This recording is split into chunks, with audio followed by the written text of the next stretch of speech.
There's a scene in Mission Impossible Fallout that I'm sure you've either heard of or seen.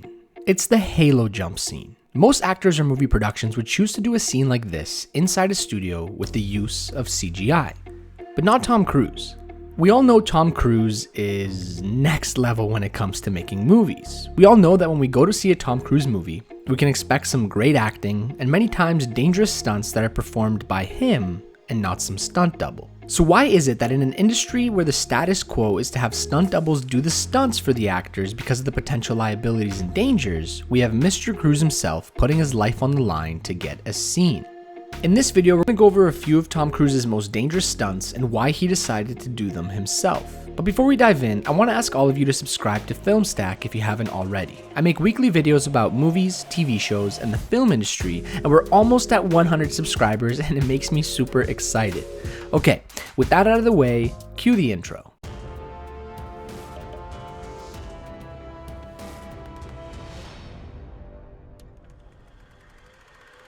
A halo jump is a form of skydive that stands for high altitude, low open. It's usually performed to allow someone to get behind enemy lines undetected, where the person jumps from about 25,000 feet, aka high altitude, and opens their chute below 2,000 feet, aka low open. The actors and crew for Mission Impossible Fallout had to do over 100 of these jumps to get the halo jump scene right. There are tons of risks associated with filming a scene like this. Hypoxia, the bends, mid-air collisions, altitude sickness, and gear failure, just to name a few. And to reduce all of these risks, a ton of preparation and planning had to be done beforehand. They had to build one of the largest wind machines in the world so that they could practice all of their maneuvers before actually jumping out of the plane. The actors and crew would jump 5 times a day from a smaller plane and then 3 times a day from the C-17 military plane to prepare for the jump. A special helmet had to be created that was both a life-saving device and a prop, and when the time finally came to do the jump and film it, because it was a night scene, they had to get the lighting perfect and only had 3 minutes to shoot it while the sun was setting. In Mission Impossible Rogue Nation, Tom Cruise did a stunt where he was hanging from an A-bus A400M while it took off and actually flew around. Again, a ton of preparation goes into a scene like this so that it looks good and is safe for the actors and crew. He wore special contact lenses to protect his eyes from the wind and anything getting in them. They had to worry about him getting struck by a bird or some other kind of debris. The cables that were used to make sure he wouldn't fall off if he lost his grip had to be safe. And they ended up doing this flight and filming the scene 8 times. Like I said earlier, most studios and actors would do stunts like these in the studio with the help of CGI or some other special effects, but not Tom Cruise. So why? Why go through all of this effort for one scene? Well, there are 2 main reasons, one a bit more heartwarming than the other.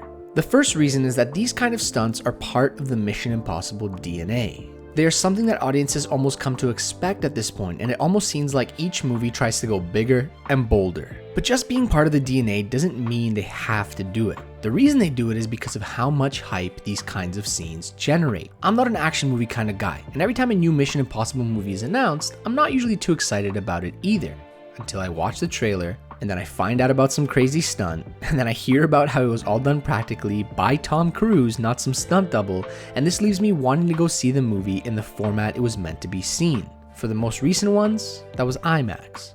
I always end up enjoying these movies. They're fun movies that usually follow a formula and perform a lot of fan service, but man oh man, that stunt that is so talked about and shown in the trailers is usually the thing that leaves me shocked. And there are a lot of stunts in these movies that are all done by Tom Cruise himself, which adds to the authenticity of the film.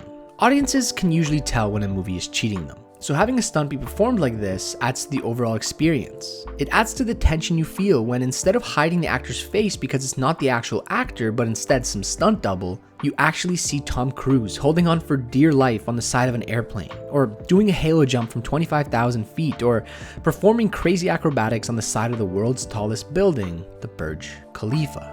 So in short, these stunts are worth doing in the eyes of the studio because it generates a lot of hype, which ends up reeling in the audiences and earning the studio a ton of money. But the second reason is actually the one I like a lot more. I was never a huge Tom Cruise fan. There was always something about him that just, I don't know, threw me off. As if he was hiding behind some facade or there was something lacking behind his eyes. I'm not gonna lie, he has a ton of charisma, but I always felt there was a lack of genuine personality and authenticity. But all of this changed when I watched his monologue from the 2002 Oscars. When the great director Billy Wilder was asked, what makes a movie unforgettable? His answer was simple. A little bit of magic. We're all here tonight or sitting at home watching because something came off a movie screen. A little bit of magic touched our lives. Tom Cruise loves the magic of movies as much as any one of us, but he doesn't just get to experience it. He has the opportunity to create that magic and share it with the world. I've watched this speech multiple times and it never fails to give me goosebumps, and I fully agree. Movies are magical. And there's something that during these recent times with the pandemic and lack of being able to go see movies on a big screen, which made me realize how much I miss going to theaters and having the entire experience that revolves around movies. Now, I know, we don't need the theaters to experience the magic of movies, but they definitely help.